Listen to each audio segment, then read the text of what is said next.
오늘 성경 말씀은 히브리서 1장 1절에서 3절입니다. 히브리서를 기록한 저자가 누구인지는 정확히 알 수 없습니다. 하지만 누구를 위해 이 히브리서를 기록했는지는 알 수 있습니다. 바로 유대계 그리스도인들입니다. 이들은 유대인이면서 복음을 듣고 예수 그리스도를 영접한 자들이었습니다. 그런데 유대계 그리스도인들이 같은 동족인 유대인들의 핍박으로 인해 믿음을 버리는 일들이 발생하였습니다. 그들은 핍박을 못 이겨 다시 유대교로 돌아갔습니다. 이렇게 되자 히브리서 기자는 구약에 예언된 메시아가 바로 십자가에서 죽으시고 부활하신 예수님이시라는 것과 예수님이 구약의 어떠한 선지자들보다 더 위대하신 분이시다라는 것을 알리기 위해 이 히브리서를 기록하였습니다. 오늘 우리가 읽은 본문은 그 중에서 서론에 해당하는 부분입니다. 본문을 통해 예수 그리스도에 대해 살펴보겠습니다.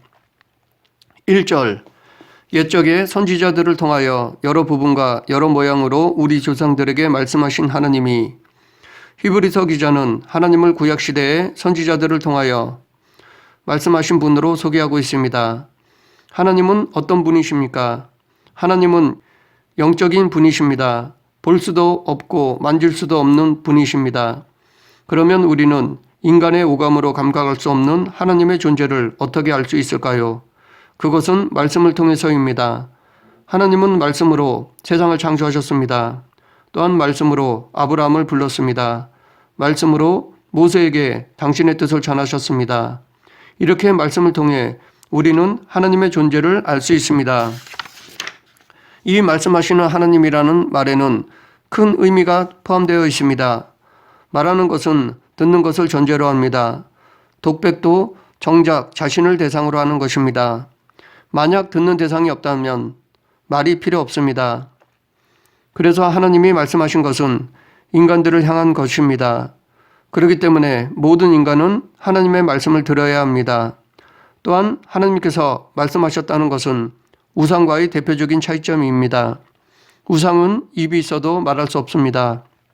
그러므로 말할 수 없는 우상들의 가르침은 거짓 가르침입니다. 그것은 인간이 생각해낸 말일 뿐입니다.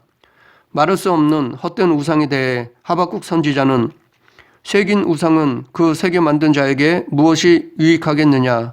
부어 만든 우상은 거짓 스승이라 만든 자가 이 말하지 못하는 우상을 의지하니 무엇이 유익하겠느냐? 라고 우상의 무익함을 말했습니다.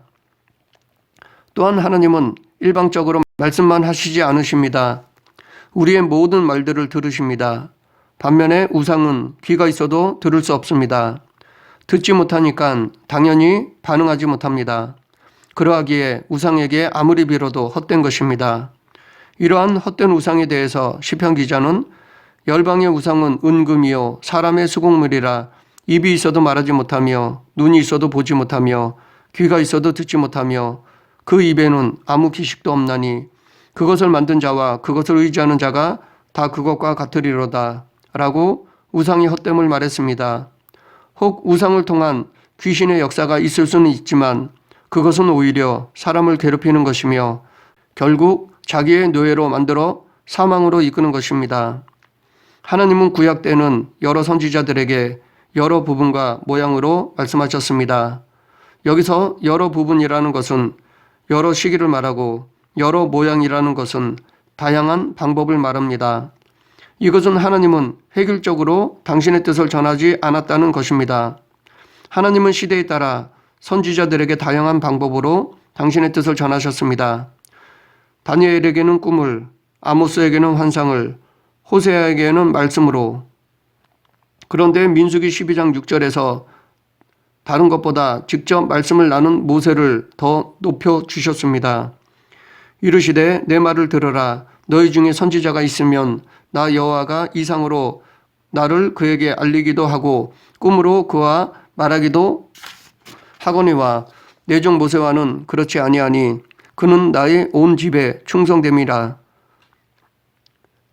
그렇다고 꼭 말씀으로 들어야만 더 대단한 것이라고 생각해서는 안 됩니다.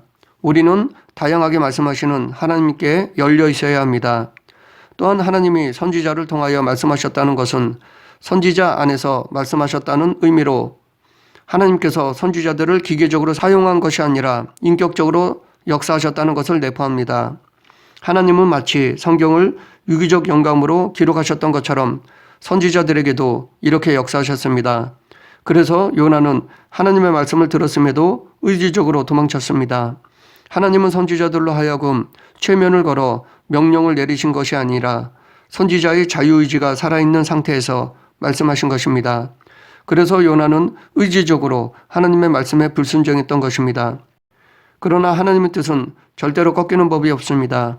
순종하지 않으면 강권적으로라도 하나님은 당신의 뜻을 이루십니다. 태풍과 큰 물고기를 준비해서라도 하나님의 뜻을 이루십니다. 그래서 하나님은 당신의 신실하심을 유지하십니다. 이처럼 하나님은 말씀하시는 분이신데 우리의 자유의지를 조금 더 꺾지 않으시는 분이십니다. 2절, 3절 이 모든 날 마지막에는 아들을 통하여 우리에게 말씀하셨으니 이 아들을 만유의 상속자로 세우시고 또 그로 말미암아 모든 세계를 지으셨느니라. 이는 하나님의 영광의 광채시오 그 본체의 형상이시라.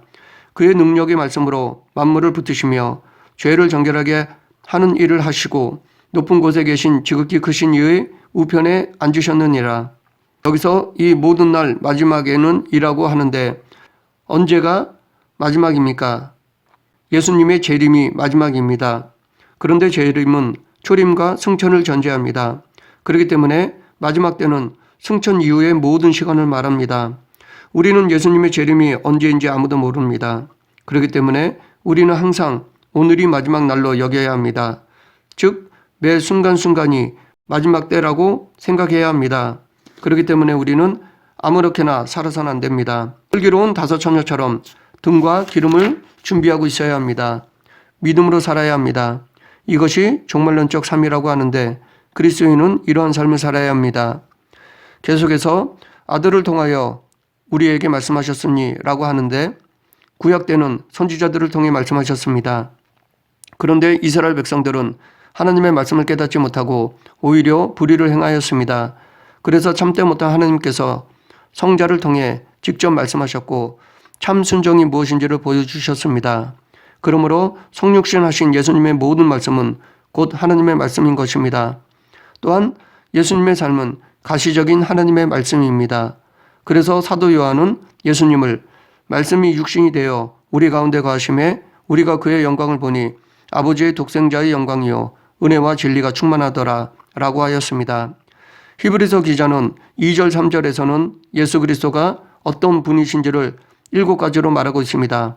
그 하나하나를 살펴보면 첫째, 아들을 만유의 상속자로 세우시고 예수 그리스도는 하나님의 상속자이십니다. 그렇기 때문에 예수님은 하나님의 모든 주권을 다 소유하신 분이십니다. 주권을 가지신 예수 그리스도는 세상을 다스리시는 왕이십니다. 요한계시록에서 이를 증거하고 있습니다. 요한계시록 11장 15절 일곱째 천사가 나팔을 불매 하늘에 큰 음성이 나서 가로되 세상 나라가 우리 주와 그 그리스도의 나라가 되어 그가 세세토록 왕노릇 하시리로다 하니 그런데 이 후사가 되기 위해서는 반드시 거쳐야 할 것이 있습니다. 후사에 합당한 자격 조건이 있습니다. 인간도 처음 지음받았을 때는 하나님의 후사였습니다. 창세기 1장 27절 28절 하나님이 자기 형상 곧 하나님의 형상대로 사람을 창조하시되 남자와 여자를 창조하시고 하나님이 그들에게 복을 주시며 그들에게 이르시되 생육하고 번성하여 땅에 충만하라 땅을 정복하라 바다의 고기와 공중의 새와 땅에 움직이는 모든 생물을 다스리라 하시니라. 에덴 동산에서 하나님은 인간에게 세상을 다스리도록 하셨습니다. 하지만 타락하여 그 위치를 상실했습니다. 그러나 하나님의 긍휼하심으로 우리에게 예수 그리스도를 믿음으로 말미암아 다시 하나님의 후사가 되게 하셨습니다.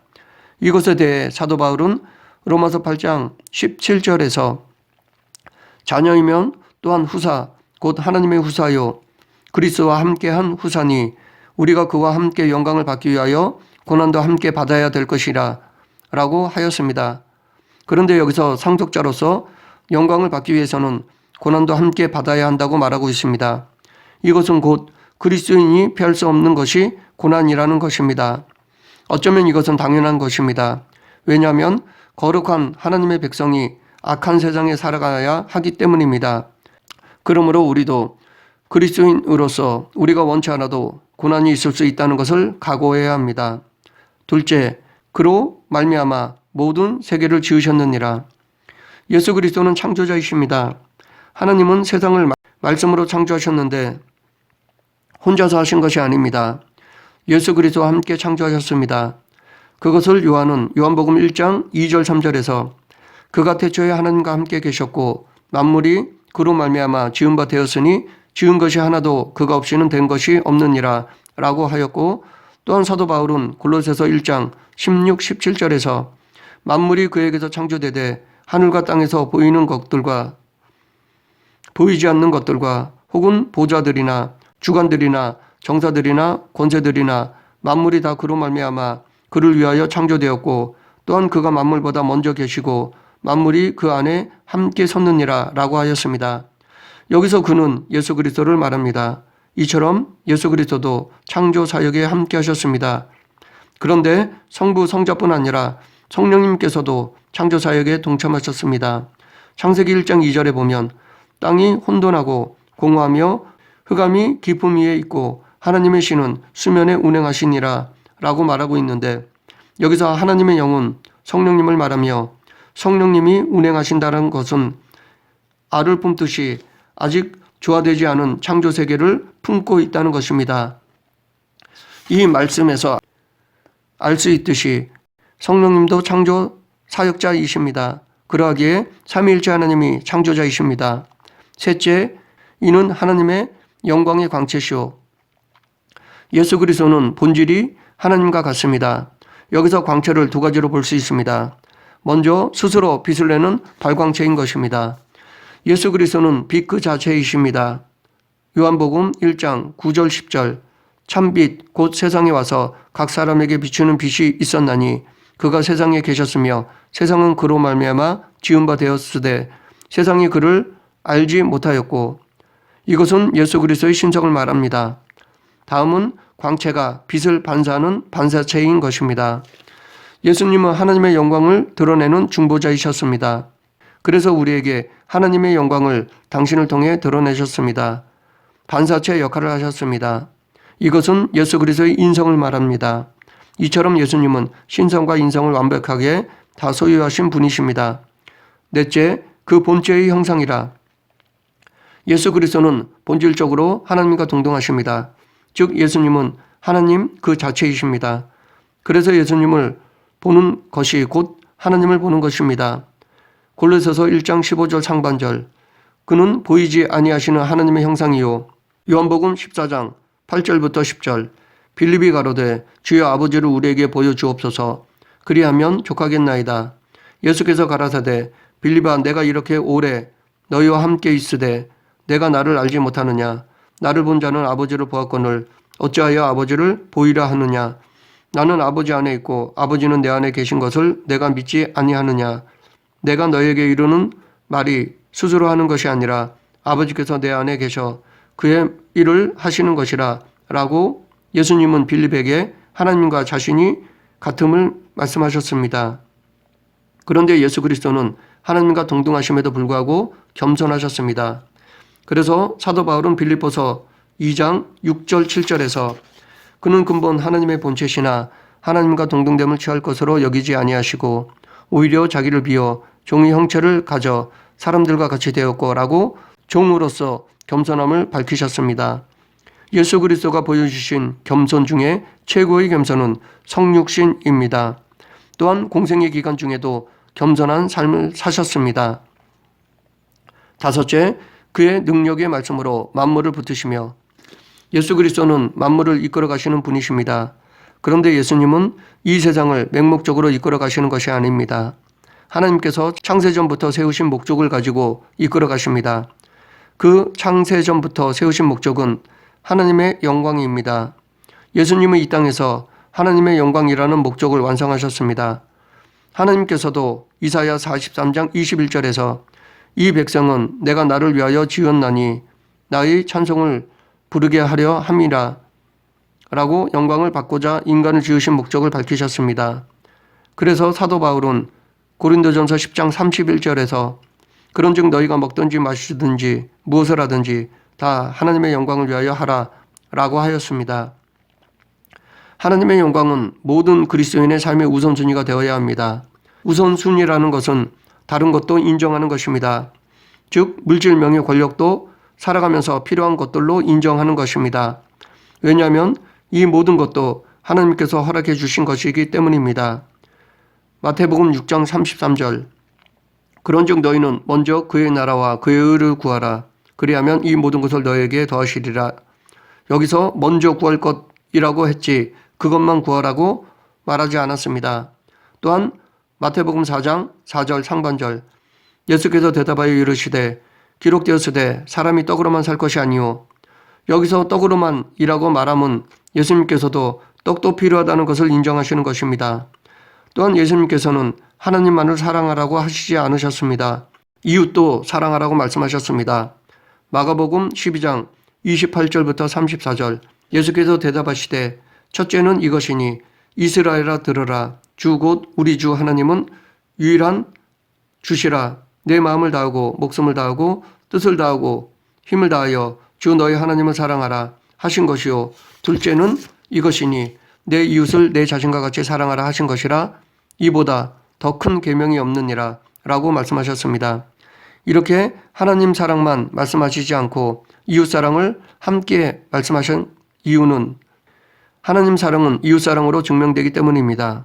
또한 예수 그리스도가 만물을 붙드신다라는 말 안에는 예수 그리스도의 허락 없이는 그 어떠한 것도 이루어지지 않는다는 것이 담겨 있습니다. 그러나 인간이 짓는 모든 죄는 인간에게 허용하신 전적인 자유의지로 인한 것입니다.